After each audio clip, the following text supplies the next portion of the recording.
Bonjour, dans cette série de vidéos sur les méthodes du premier degré, il nous manque une chose, c'est la résolution d'un problème, et en particulier sa mise en équation. Jusqu'à présent, nous avons vu comment on pouvait se débrouiller une fois qu'une équation était posée, ou une équation ou un système, mais qu'en est-il de ce qu'on appelle les problèmes? C'est peut-être une appellation un peu injuste d'ailleurs, mais il s'agit d'exercices dans lesquels on nous donne un certain nombre d'informations, et c'est à nous de poser l'équation qu'il faudra résoudre ou la fonction qu'il faudra étudier. On va prendre un exemple d'approche très graphique, visuel. J'ai des quadrillages carrés, je considère des carrés qui sont composés de petits carrés à l'intérieur, et donc le nombre de petits carrés formant un côté va être quelque chose qui va nous intéresser ici. Par exemple, un carré de côté 3, on dira, est représenté à gauche, un carré de côté 4, un carré de côté 5, et je m'intéresse en particulier au nombre de petits carrés qui bordent la figure et au nombre de petits carrés blancs qui restent à l'intérieur. L'idée serait d'être capable de trouver une solution, une réponse sur le nombre de carrés gris et le nombre de carrés blancs, quelle que soit la taille du grand carré. Et on reste avec cette question, à nous de nous débrouiller. Donc là, on va considérer justement que la taille du grand carré est importante et on espère que le nombre de carrés gris et le nombre de carrés blancs pourront être exprimés uniquement en fonction de la taille du grand carré. Donc on peut commencer à conjecturer des choses en ayant des exemples sous les yeux. Ici on en a trois exemples. Notons petit n le côté du carré. Et puis essayons de compter les carrés gris et les carrés blancs dans chaque figure. Dans la première figure, on a 8 carrés gris et 1 carré blanc. Dans la figure centrale, on a alors 4 plus 4, 8, 10, 12 gris et 4 blancs. Et dans la figure de droite, on va avoir 5 plus 3, donc on va avoir 16 gris, et à l'intérieur 9 carrés blancs. Alors évidemment, on imagine que si on utilise des carrés de plus en plus grands, on pourrait peut-être être obligé de les compter un par un, tous ces carrés gris et ces carrés blancs, mais en fait il n'en est rien puisque on va essayer de trouver une astuce.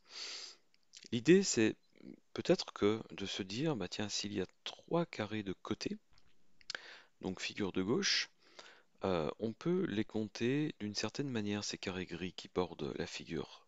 J'en prends 2 en haut, 2 à droite, 2 en bas et 2 à gauche. Donc je les dispose comme ça en partant de chaque coin et en m'arrêtant avant le coin suivant. Et je m'aperçois qu'il y a 4 fois 2 carrés gris. Je me porte à côté et je vois que je peux en placer 3, puis 3, puis 3, puis 3. Donc j'ai 4 fois 3 carrés gris. Ici, j'en ai 4, puis 4, puis 4, puis 4. Donc j'ai 4 fois 4 carrés gris. Et donc, à chaque fois que je veux compter mes carrés gris, en fait, j'ai un multiple de 4. 4 fois 2, 4 fois 3, 4 fois 4, d'où le résultat 8, 12, 16. Alors, qu'est-ce que c'était que ce 2?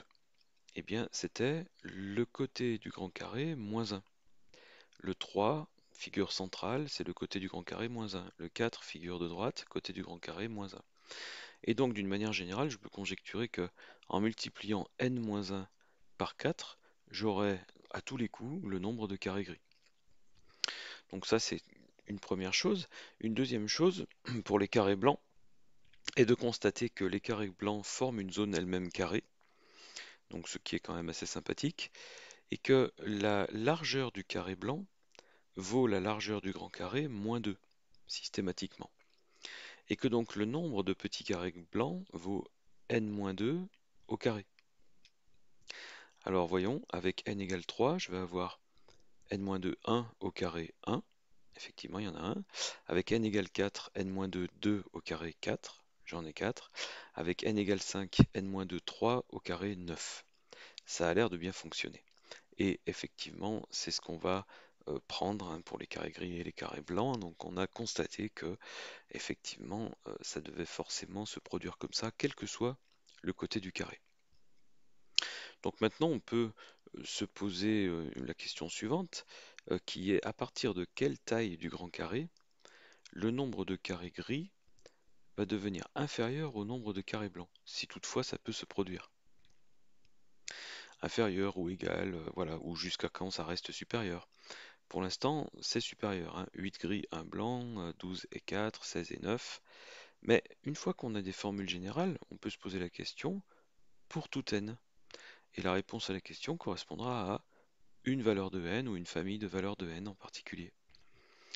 Donc si on veut calculer le nombre de carrés blancs moins le nombre de carrés gris, n-2 au carré moins 4 facteur de n-1, en développant, en réordonnant, on peut simplifier un petit peu l'expression en disant que ça va être n carré moins 8n plus 8. Autrement dit, la différence entre le nombre de carrés blancs et de carrés gris est un polynôme du second degré en petit n, côté du grand carré.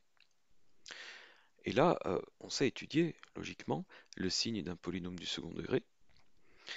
Il suffit de voir si ce polynôme admet des racines pour savoir si le polynôme lui-même peut changer de signe. S'il n'admet pas de racines, eh bien le polynôme est du signe de son premier coefficient. Donc par exemple ici, s'il n'y avait pas de racines, ça serait strictement positif pour tout n. C'est-à-dire qu'il y aurait toujours plus de carrés blancs que de carrés gris, ce qui est faux, puisqu'on a bien vu dans les trois exemples qu'il y a plus de gris que de blanc. Donc il doit exister des racines.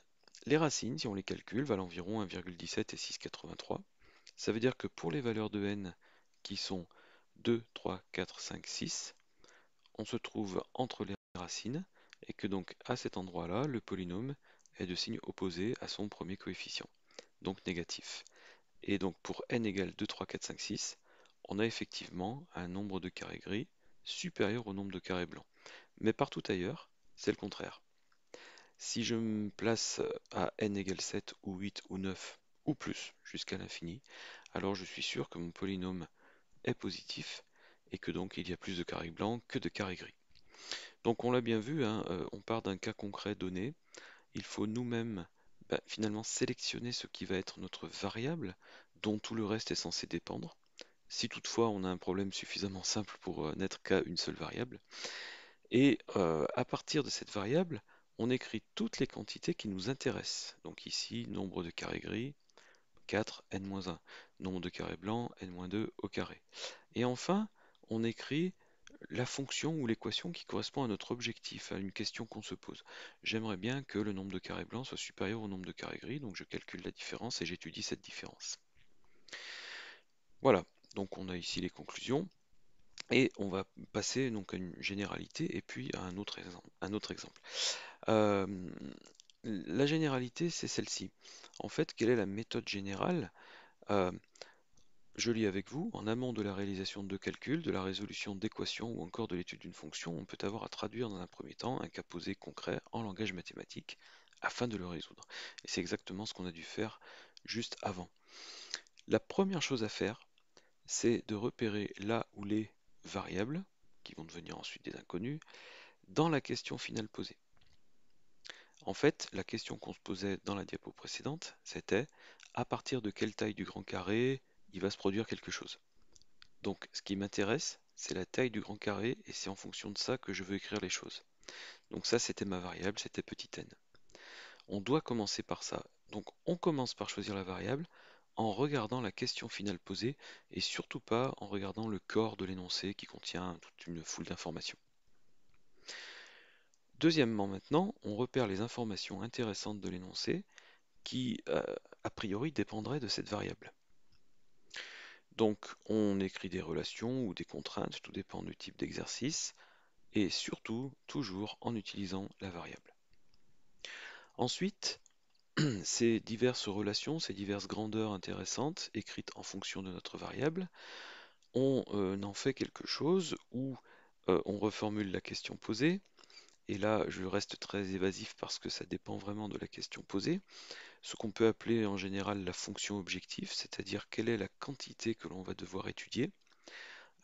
Dans la diapo précédente, c'était la différence entre le nombre de carrés blancs et de carrés gris.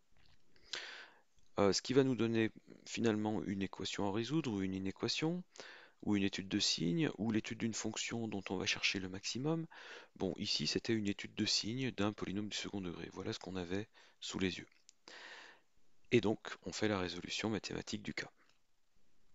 Alors, regardons un autre cas de figure où on va revenir sur du premier degré et où on va pouvoir avoir une approche également graphique avec des équations de droite.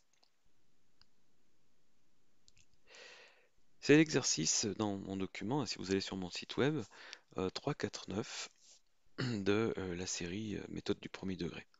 Donc je lis avec vous là aussi, un groupement de commerçants planifie ses dépenses promotionnelles au jour le jour sur une période d'un an.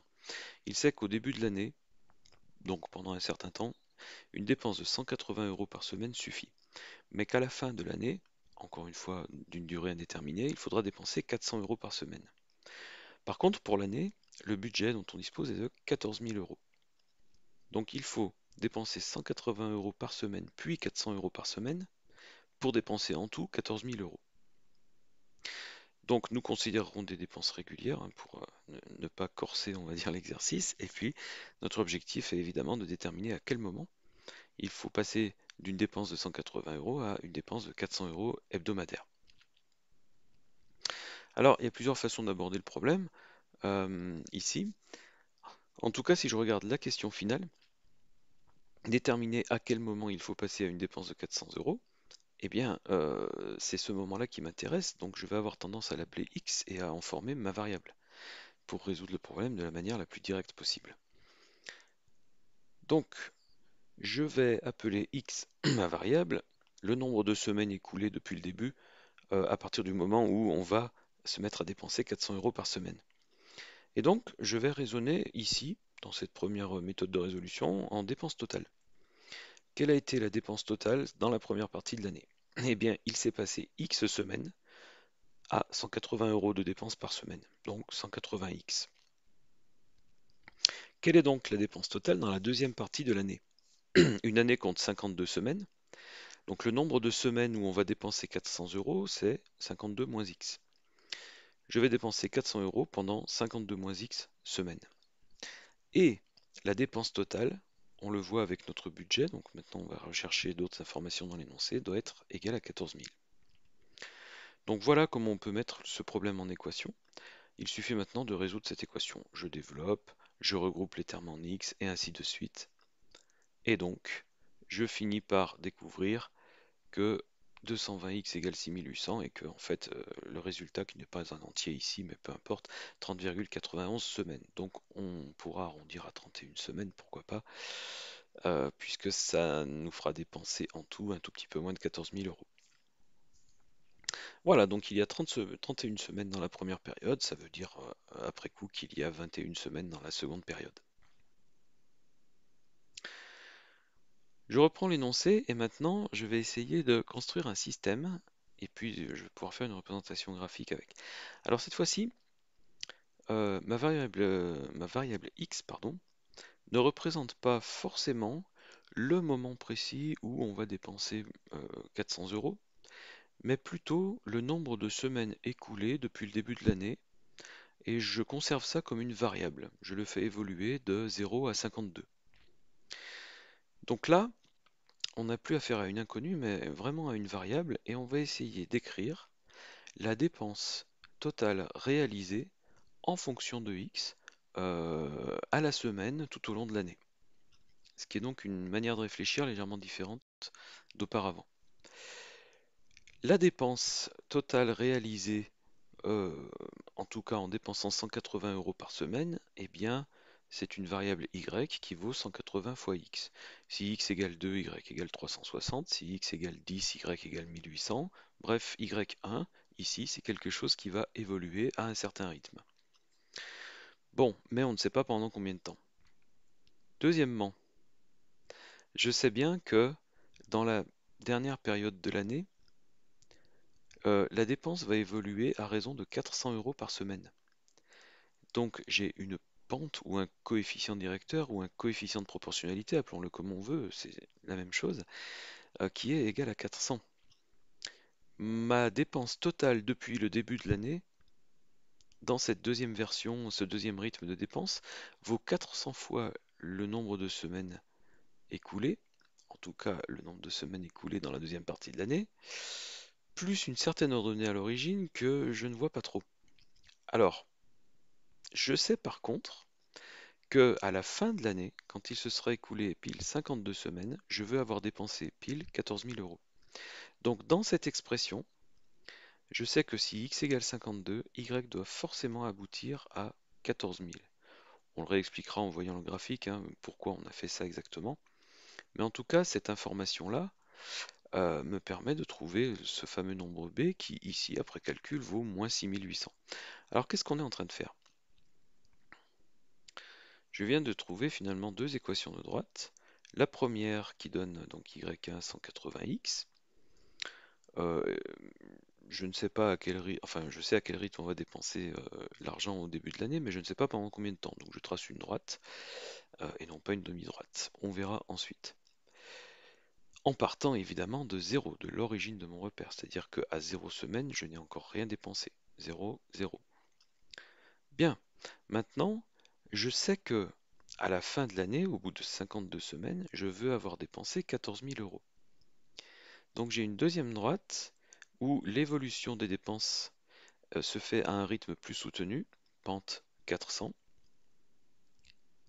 et je viens de trouver l'équation de cette deuxième droite avec son ordonnée à l'origine négative. Ben oui, effectivement, si on veut arriver au point 52 14 000 avec une pente de 400, et qu'on s'amuse à tracer la droite correspondante en respectant cette pente, on s'aperçoit qu'elle va croiser l'axe des Y dans des valeurs négatives, et plus précisément avec une ordonnée à l'origine égale à moins 6800.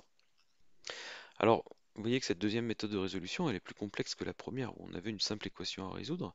Ici, on en profite pour établir la situation générale de toute l'année, semaine après semaine, de la dépense totale effectuée depuis le début de l'année. Et c'est le point d'intersection des deux droites finalement qui va me dire forcément à quel endroit il va falloir se mettre à dépenser 400 euros par semaine. Pour que, au rythme de 400 euros par semaine, on arrive bien à un total de 14 000 au bout de 52 semaines. Donc considérons ça comme acquis, admettons, et recherchons maintenant le point d'intersection des deux droites. Cette fois-ci, je pose un système. Comme j'ai affaire à deux équations réduites, tant mieux, je vais pouvoir utiliser la méthode d'identification pour résoudre mon système, donc ça va être très rapide. Puisqu'y est égal à 180x et aussi à 400x moins 6800, eh bien 180x doit être égal à 400x moins 6800. Alors c'est pas une affirmation générale, hein, c'est dans un système, ça veut dire lorsque on est sur les deux droites à la fois. Cette égalité est vraie uniquement au point d'intersection de ces deux droites. Mais on va voir à quel x ça correspond. On finit la résolution et on retrouve bien sûr 30,91. Graphiquement, on s'aperçoit que 10, 20, 30, effectivement, on est à peu près au bon endroit. Donc, on a effectué la résolution de notre système. Ça nous a permis de trouver la même réponse que précédemment. L'avantage que l'on a, c'est que on a les équations des deux droites et que donc on peut calculer pour n'importe quel x entre 0 et 52 la valeur de la dépense totale réalisée. Par exemple, si je dis pour x égale 40, quelle est la dépense totale réalisée? Eh bien, je sais que je peux me placer sur la droite des deux, donc avec l'équation numéro 2, et remplacer x par 40. Par contre, si x égale 20, je suis encore en train de dépenser 180 euros par semaine, donc je suis sur la droite D1 et je remplace x par 20 dans D1. Voilà, nous avons fini cette partie de mise en équation d'un problème. Évidemment, ça s'applique à énormément de cas de figure possibles. Donc là, j'en suis resté au premier degré pour ce dernier exemple. Et nous allons pouvoir nous pencher maintenant sur la programmation linéaire avec des recherches d'optimisation dans le cadre de représentation linéaire. À très bientôt.